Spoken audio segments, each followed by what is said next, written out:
तो Android 15 is all set to back और vanilla ice cream, वो पुराने वाले जो नेमिंग होते थे वो वापस से आ चुके हैं। एंड्रॉइड 15 ऑफिशियली वेनिला आइसक्रीम है, but I like chocolate. But इस बार के जो अपडेट्स आए वो साइड बाय साइड आपको टक्कर देते हुए दिखे iOS को।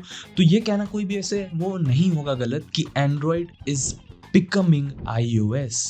सो हे व्हाट्स अप गाइस, मेरा नाम है सात्विक। Let's get started. तो अभी इसका बीटा 2 वर्जन चल रहा है और स्टेबल वर्जन आपको सितंबर अक्टूबर में मिलेगा। और अगर आपको भी एंड्रॉइड 15 टेस्ट करना है, ठीक है, और आपके पास फोन नहीं है, तो एंड्रॉइड स्टूडियो डाल के उसमें तुम जाके कोई भी पिक्सल डिवाइस सेट कर लेना और वहाँ पे तुम एंड्रॉइड के नए अपडेट्स ले सकते हो। कूल हैक्स था जो मैंने बता दिया सबसे पहले। तो सबसे पहला यहाँ जो इंटरेस्टिंग अपडेट है वो है Android 15 is getting private space. भाई मेरे में तो एंड्रॉइड 13 और स्टिल प्राइवेट स्पेस है। हाँ पता है तुम्हारे में पहले से है, एंड्रॉइड 13 चला रहे हो तब भी है।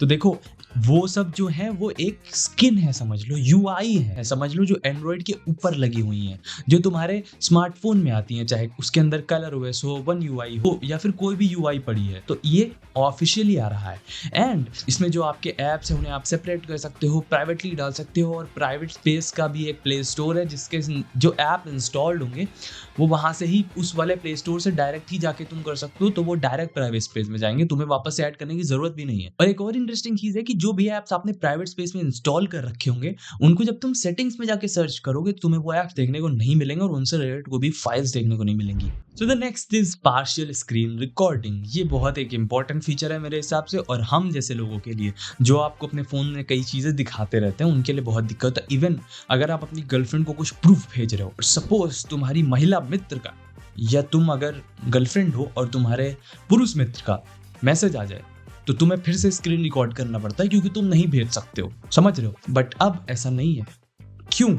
क्योंकि अब पार्शियल स्क्रीन रिकॉर्डिंग आ गया। मतलब जब आप स्क्रीन रिकॉर्डिंग ऑन करोगे तो वहां पे आप सेट कर सकते हो कि सिर्फ कौन सा ऐप रिकॉर्ड करना है, और जैसे ही आप उस ऐप को बंद करोगे, स्क्रीन रिकॉर्डिंग बंद, और कोई भी नोटिफिकेशन अगर ऊपर से आती है तो वो नोटिफिकेशन रिकॉर्ड नहीं करता है। तो अब आपको वापस से रिकॉर्ड नहीं करना पड़ेगा, आपकी रिश्ते बच सकते हैं। एंड मुझे क्या, मेरा है ही नहीं, तुम्हारा तो बच जाएगा ना। और कुछ विजुअल चेंजेस देखने को यहाँ पे मिलेंगे अपेरेंटली, जो कि सबसे ज़्यादा मैटर करते हैं आजकल, क्योंकि सिक्योरिटी फीचर्स लोग कम महत्व देके विजुअल के पीछे भाग रहे हैं, बट उनको नहीं पता है सिक्योरिटी फीचर्स कितने इंपॉर्टेंट हो गए।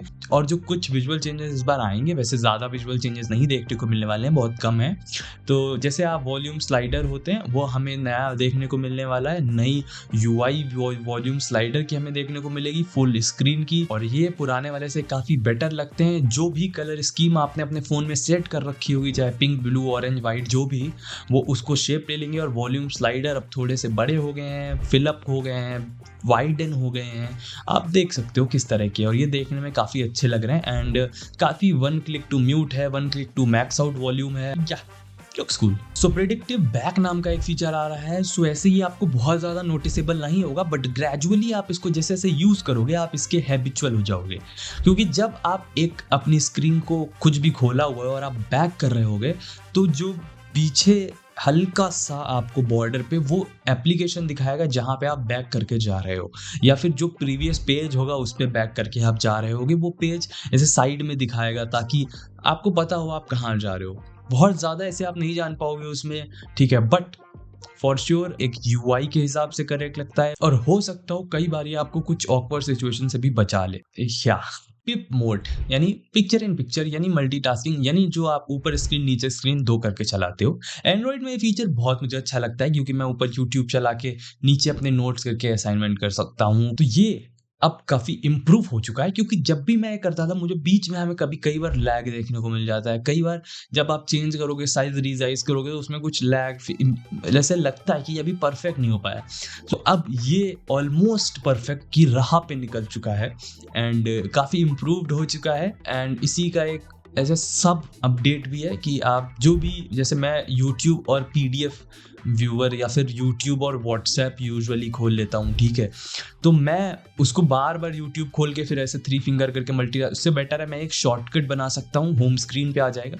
मैं जैसे ही क्लिक करूँगा यूट्यूब और व्हाट्सएप अपने आप मल्टीटास्किंग विंडो में ऊपर नीचे हो जाएंगे, मुझे कुछ चेंज करने का नहीं पड़ेगा। अडैप्टिव वाइब्रेशन, कई बार ऐसा होता है ना कि जो फ़ोन का वाइब्रेटर होता है वो कई बार बहुत तेज़ हो जाता है और कई बार बहुत धीरे, कई बार आपको इतनी तेज़ हो रहा होता है कि अरे भाई भाई भाई भाई। तो लड़कियों को भी पता होगा ऐसे एकदम से जब बहुत ज़्यादा वाइब्रेट करने लगता है फ़ोन तो बड़ी दिक्कत होती है।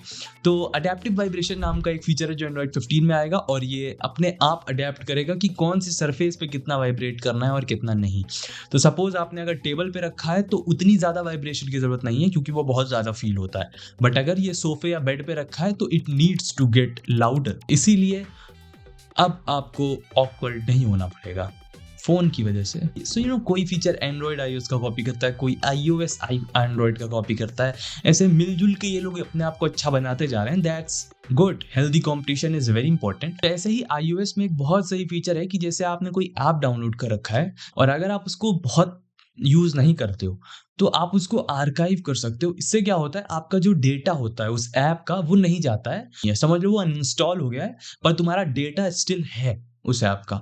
सपोज तुमने नेटफ्लिक्स नामक ऐप डाउनलोड कर रखा है अपने फ़ोन में और फॉर नो रीज़न तुमने हीरा मंडी उसमें डाउनलोड कर रखी है। अगर तुम नेटफ्लिक्स को आर्काइव कर दोगे तो जब नेक्स्ट टाइम ओपन करोगे तुम तो वो आर्काइव्ड ऐप पहले थोड़ा सा टाइम लेगा डाउनलोड होने के लिए और फिर जैसे ही आप तुम्हें ओपन करोगे तुम्हें वहाँ पे हीरो मंडी डाउनलोडेड मिलेगी। और वैसे तो मेरे हिसाब से तुम्हें खुद ही डिलीट कर देनी चाहिए वो मूवी। और वैसे भी यार it will increase your device की परफॉर्मेंस। और मेरे में यार 200 ऐप हैं, मेरे लिए फीचर तो वरदान होगा और उनमें से मैं लगभग सिर्फ 4-5 ऐप यूज़ करता हूँ, Instagram, WhatsApp, Facebook, YouTube studio, that's it. तो कमेंट करके तुम बताओ तुम्हारे फ़ोन में कितने टोटल ऐप इंस्टॉल्ड हैं। सो यूजुअली जब बात आती है एंड्रॉयड और iOS यानी एप्पल और एंड्रॉयड डिवाइस या फिर जो भी तुम कंपैरिजन करना चाहो उसके बीच में, तो सबसे बड़ा एक रीज़न ये होता है कि यार iOS में सिक्योरिटी फीचर बहुत है, सेफ्टी फीचर, तो उसी को एक और स्टेप अहेड करके एक नया फीचर लाया है थेफ्ट प्रोटेक्शन नाम का।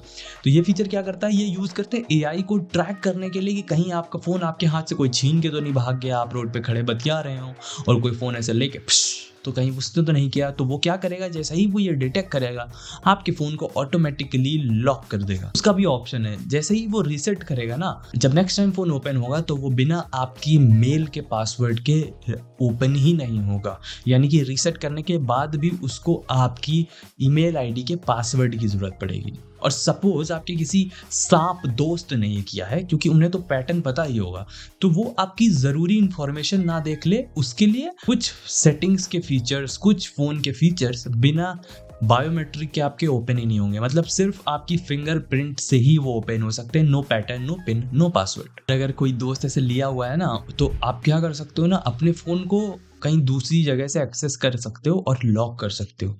एंड्रॉयड की एक वेबसाइट होगी, एक URL होगी स्पेसिफिक सी, आप उस पर जाके अपना फ़ोन नंबर और एक सिक्योरिटी क्वेश्चन डाल के अपने फ़ोन को यहीं से ही लॉक कर सकते हो। कर लो बेटा अनलॉक, कर ले लो बेटा फ़ोन तुम मेरा और चेक कर लो। और ये जो सिक्योरिटी फीचर है ये एंड्रॉयड 10 के बाद आने वाले हर वो डिवाइस में आ जाएंगे। सिर्फ एंड्रॉयड 15 के लिए ये सिक्योरिटी फीचर सिर्फ ये वाले नहीं हैं, अराउंड नेक्स्ट ईयर तक आएंगे, क्योंकि इस ईयर के सितंबर अक्टूबर तक ही एंड्रॉयड 15 रोल आउट होगा। और थोड़ा एक्सक्लूसिव करने के लिए 2-3 महीने उस फीचर्स को होल्ड करेंगे और मे बी नेक्स्ट ईयर तक आपको ये अपडेट्स देखने को मिल जाए। और ऐसे कुछ छोटे मोटे चेंज आ रहे हैं, जैसे जेमिनाई, गूगल का जो AI मॉडल है वो बेटर हो रहा है। सो आप सर्कल करके मैथ्स के क्वेश्चन आंसर भी फाइंड कर सकते हैं, काश मेरे टाइम पे भी होता। एंड अब जब भी OTP आपके फ़ोन पे आएगा तो स्मार्टफोन अपने आप डिटेक्ट कर लेगा और उसको ऊपर ऐसा रिफ्लेक्ट नहीं करेगा कि क्या OTP आया है, वो न्यू नोटिफिकेशन करके रिफ्लेक्ट करेगा। और अब वीडियो की प्रोसेसिंग एफिशिएंट होगी, जो बैकग्राउंड फोरग्राउंड में ऐप चल रहे हैं वो अच्छे से मैनेज हो पाएंगे, प्रोसेस होंगे, ताकि जो आपकी बैटरी है वो थोड़ी और बेटर हो पाए। एंड एक एक्स्ट्रा डिम मोड भी हमें आता हुआ देखने को मिल सकता है, ताकि जो और ज़्यादा डार्क रात में फ़ोन चलाते हैं वो और डिम कर पाए और ज़्यादा ऐसे ब्राइटनेस की ज़रूरत ना पड़े। तो यार दैट्स इट, ये थे कुछ एंड्रॉयड 15 के अपडेट्स। आप बताना आप एंड्रॉयड 15 के लिए एक्साइटेड हो या नहीं। और हर वो डिवाइस जिसमें एंड्रॉयड 15 आने वाला है वो ये हैं और धीरे धीरे और भी आते जाएंगे। So yeah that's it for this video. I hope आपको पसंद आया होगा। Like, comment, share, subscribe. See you. Mithun Dada वाली पाइप आ गई है।